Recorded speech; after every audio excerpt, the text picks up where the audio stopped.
11 নম্বর part নিয়ে। তো বেশি কথা না বলে চলুন গল্প শুরু করা যাক।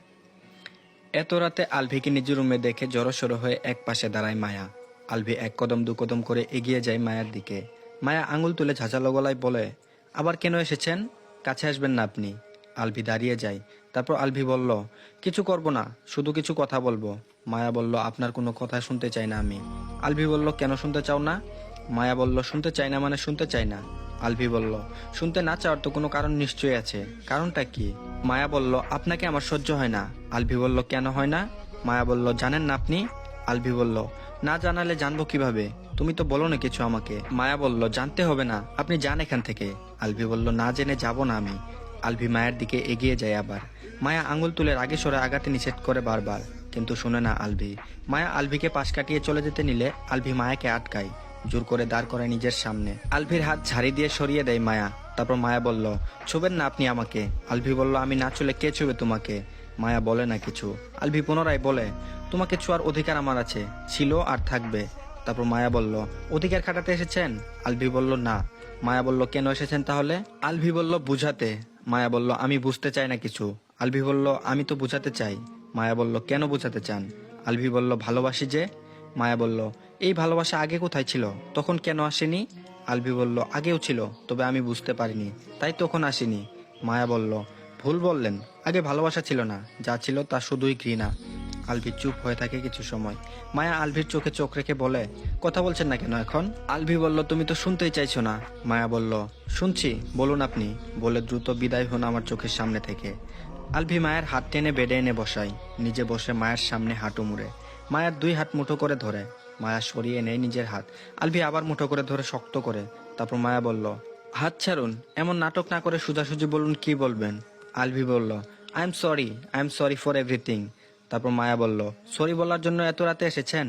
আলভি বলল, আমি জানি তুমি আমার উপর রেগে আছো। রেগে থাকার জন্য অনেক কারণও আছে।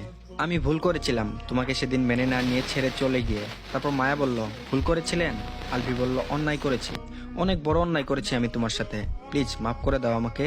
আমি আর কোনো কষ্ট দেব না তোমাকে। আমি নিজের সর্বস্ব দিয়ে ভালোবাসবো, ভালো রাখবো তোমায়। মায়া বলল, ভালোবাসা, ভালো থাকার শখ মিটে গেছে অনেক আগেই। আর ভালো থাকতে চাই না, আর না কারো ভালোবাসা চাই, এখন শুধু চাই মুক্তি। আলভির হাতের মুঠো শক্ত হয়। তারপর বলল, আমি তো মুক্তি দিতে চাই না তোমাকে, সারা জীবন বন্দি রাখবো আমার এই হৃদয় মাঝে। মায়া বলল, হঠাৎ এই ভুল বদল, মত পাল্টানোর কারণ কি? এসেছিলেন তো তালাক দিয়ে মুক্ত হতে, হঠাৎ আমার মধ্যে কি দেখে সংসার করার ইচ্ছা জাগলো? আলভি কিছু বলার জন্য মুখ খোলার আগেই মায়া আবার বলে, আমি হয়তো কিছুটা বুঝতে পেরেছি। আমি তো আর আগের সেই মায়া নেই, দেখতেও আগের মতো নই। যে কারো নজর কারার জন্য আল্লাহ তাআলা আমাকে যথেষ্ট রূপ সৌন্দর্য দিয়েছেন, আলহামদুলিল্লাহ। আমি যদি ভুল না হই, আপনি আমার এই রূপ সৌন্দর্য দেখেই মুগ্ধ হয়েছেন, প্রেমে পড়েছেন। যখন দেখলেন মায়া তো সেই আগের মায়া নেই, আকাশ পাতাল ফারাক, দুজনের মধ্যে অনেক পরিবর্তন হয়ে গেছে, তখন আপনার মনে হলো আমি মায়ের সাথেই সংসার করব। আমি যদি আগের মতোই থাকতাম, তাহলে নিশ্চিত আপনি প্রথম দিলেই তালাক দিয়ে দিতেন। কথাটাতেই তাহলেও এটাই সত্যি। আপনি সুন্দরের পূজারী, আপনি আমার প্রেমে পড়েননি, পড়েছেন সৌন্দর্যের প্রেমে। আলভি কিছু বলার আগেই মায়া আবার বলে, আপনি কি বলবেন বুঝে গেছি আমি আর কিছুই শুনতে চাই না। আমার এটাই শেষ কথা, আমি থাকতে চাই না আপনার সাথে। আলভি বলল, আমার কথা শেষ হয়নি মায়া, আমার পুরো কথা তো শুনো। মায়া বলল, শুনতে চাই না আমি। আপনি তালাক দেওয়ার জন্য না এসে এমনি ঘুরতে আসতেন নিজের বাবা মাকে দেখার জন্য, বা অন্য কোনো কারণে আসতেন, তখন আপনি আমার সৌন্দর্য দেখে প্রেমে পড়লেও আমি আপনাকে বিনা বাক্যে মেনে নিতাম। কিন্তু আপনি এসেছিলেন তালাক দেওয়ার জন্য, আমার রূপ সৌন্দর্য না থাকলে তো তালাক দিয়েই দিতেন। এখন কেন আমি আপনাকে মেনে নেব? এখন আমার রূপ সৌন্দর্য আছে, তাই আপনার কাছে ভালো লাগছে। কয়েক বছর পর রূপ সৌন্দর্য নষ্ট হয়ে যাবে, তখন আর ভালো লাগবে না আমাকে, তখন আপনার চোখ আর মন অন্যদিকে দৌড় দেবে। আলভি বলল, তুমি ভুল বুঝছো আমাকে, এটা তোমার ভুল ধারণা, এমন কিছু কখনোই হবে না। মায়া বলল, একদম ঠিক ভেবেছি আমি, কোনো ভুল ধারণা নেই। ফিউচারে এমনটাই হবে, আপনি এখন আসতে পারেন, অনেক রাত হয়ে গেছে, ঘুমাবো আমি। জোর করে বসা থেকে উঠে দাঁড়ায় মায়া, রাগ দেখিয়ে আলভির হাতের মুঠোয় থেকে নিজের হাত ছাড়িয়ে নেয়। ডোরের দিকে আঙুল তাক করে বলে, নিজের রুমে যান। আলভি বলে, এমন করছো কেন? আমার কথা তো শুনবে নাকি নিজের মতো করে বলেই যাচ্ছ? মায়া বলল, অনেক শুনেছি, আর শুনতে চাই না, আপনি আসুন এখন। আলভির কোনো কথা শুনে না মায়া, রাগে ফেটে পড়ছে যেন, পুরো চোখ মুখ লাল হয়ে গেছে রাগে। দূর খুলে আলভিকে জোর করে বের করে দেয়। আলভি নিজেও আর জোর করে বোঝানোর চেষ্টা করে না। মায়ের মাথা এখন গরম হয়ে আছে, যাই বলুক কিছুই বুঝতে চাইবে না, রাগে জেদে টইটুম্বুর হয়ে আছে এখন। মাথা ঠান্ডা হোক, কয়েকদিন পর বুঝাবে, কয়েকদিন পার হলে রাগ এমনিতেই কমে আসবে। মায়া ঠাস করে দরজা লক করে বেডে এসে বসে, নিজের হাতের দিকে তাকায়, হাত দুটো লাল টকটকে হয়ে গেছে, মনে হচ্ছে পাথরের নিচে চাপা দিয়েছিল হাত দুটো। এত শক্ত করে কেউ ধরে? মায়াহীন দয়াহীন বদলুক একটা। আলভি নিজের রুমে চলে আসে, ঠাস করে শুয়ে পড়ে বেডে, তারপর হেসে ওঠে। বাপ ভাইয়ের সাথে মসজিদ থেকে জুমার নামাজ আদায় করে আসে আলভি। পরনে সাদা পাঞ্জাবি, মিষ্টি আতরের ঘ্রাণ সিঁড়ি বেয়ে উপরে উঠতে শুরু করে। উপর থেকে নিচে নেমে আসছে মায়া। আলভিকে আসতে দেখে সেখানেই এক পাশে দাঁড়িয়ে যায়। আলভি মায়ের কাছাকাছি এসে একটু সময় দাঁড়ায়, তারপর আবার এগিয়ে যায়। মায়া নিচে নামতে নামতে ঘাড় ঘুরিয়ে উপরের দিকে তাকায় একবার। ভেবেছিল আলভি হয়তো কিছু বলার জন্য দাঁড়িয়েছে, কিন্তু কিছু না বলেই চলে গেল। দুপুরে খাবার খেয়ে সবাই সোফায় বসে আছে। এমন সময় কলিং বেল বেজে ওঠে। মেড মায়া গিয়ে ডোর খুলে দেয়। ডোরের বাইরে আলভির নানির বাড়ির সবাই দাঁড়িয়ে আছে। মায়া সাইড হয়ে দাঁড়ায়, সবাই ভেতরে প্রবেশ করে। ঐশী রহমান বাপের বাড়ির সবাইকে দেখে সোফা ছেড়ে উঠে সকলের কাছে এগিয়ে আসেন। খুশি হয়ে বলেন, অবশেষে তোমাদের সকলের আসার সময় হলো তাহলে। আমি তো ভেবেছি তোমরা কেউ আসবেই না। ঐশী রহমানের মা বলেন, আমরা তো সেদিনই আসতে চেয়েছিলাম, কিন্তু তোর এই ভাতিজের জন্য আসা হয়নি। ও আসতে না পারলে কাউকে আসতে দেবে না। ওর পরীক্ষা শেষ হওয়ার অপেক্ষায় ছিলাম এই কদিন ধরে। এত দূরে তো চাইলে আসা যাওয়া করা সম্ভব না।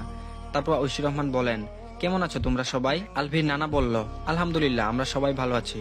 তুই কেমন আছিস? বাড়ির সবাই কেমন আছেন আপনারা? সবাই একসাথে আলহামদুলিল্লাহ বলে। সোফা ছেড়ে সবাই উঠে এসেছে, কিন্তু মায়া উঠেনি। আলভির নানির বাড়ির কয়েকজনকে মায়া এখনো সহ্য করতে পারে না।